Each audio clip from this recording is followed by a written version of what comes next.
Vamos a analizar la clasificación de ángulos de acuerdo a 6 criterios. Primero por su medida, por la posición de sus lados, por su sentido de giro, por la posición de un observador, por la suma de sus medidas y por dos paralelas cortadas por una secante.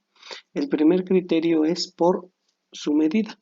Por su medida los ángulos se clasifican en agudos. Estos miden menos de 90 grados. Todo ángulo que sea menor a 90 grados va a ser un ángulo agudo. En ángulos rectos que miden exactamente 90 grados. Esto es un ángulo recto. Luego los que miden más de 90 pero menos de 180 se llaman obtusos. El ángulo colineal o llano es el que mide exactamente 180 grados. El ángulo entrante mide más de 180, en este caso es este el ángulo.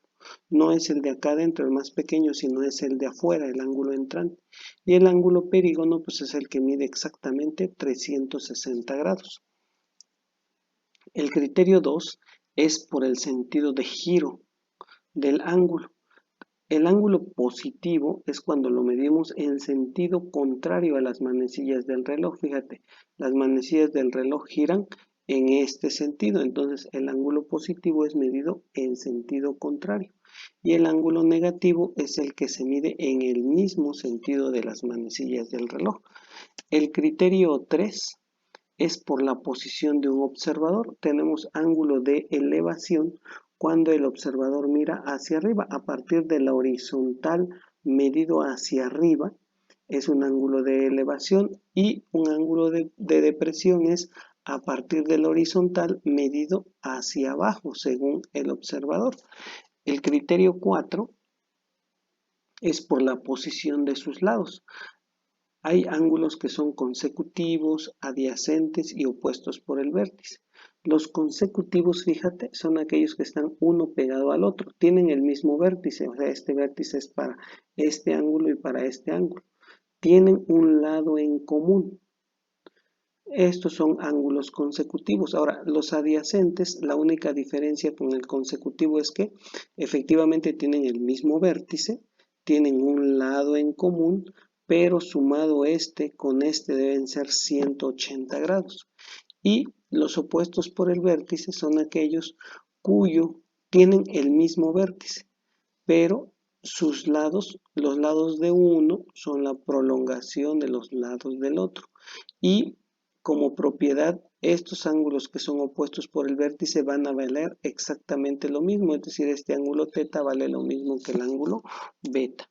El criterio 5 es por la suma de sus medidas. Hay ángulos complementarios.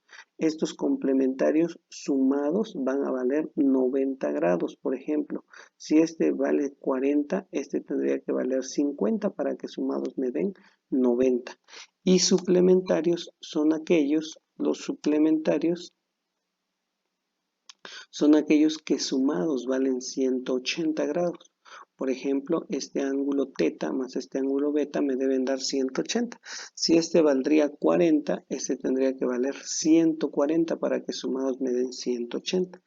Y finalmente el último criterio es por ángulos formados por dos paralelas y una secante. Estos ángulos se clasifican en tres tipos, que son correspondientes, y son ángulos que se encuentran en diferente paralela. O sea, esta es una paralela, esta es otra paralela. Se encuentran en diferente paralela, pero en la misma posición con respecto a la secante. En este caso, este ángulo 1 y este ángulo 5 miden lo mismo. El ángulo 2 y el ángulo 6, el ángulo 3 y el ángulo 7, el ángulo 4 y el ángulo 8. Luego están los alternos externos, son ángulos que se encuentran fuera de las dos paralelas, por eso son externos. Y alternos porque uno está de un lado y el otro está del otro lado. El ángulo 1 y el ángulo 7 son iguales, el ángulo 2 y el ángulo 8. Y finalmente los ángulos alternos internos, estos están dentro de las dos paralelas, pero en diferente paralelo y en lados opuestos. Por ejemplo, el 3 y el 5 son ángulos alternos internos, el 4 y el 6. Y esta entonces es la clasificación de los ángulos de acuerdo a 6 criterios.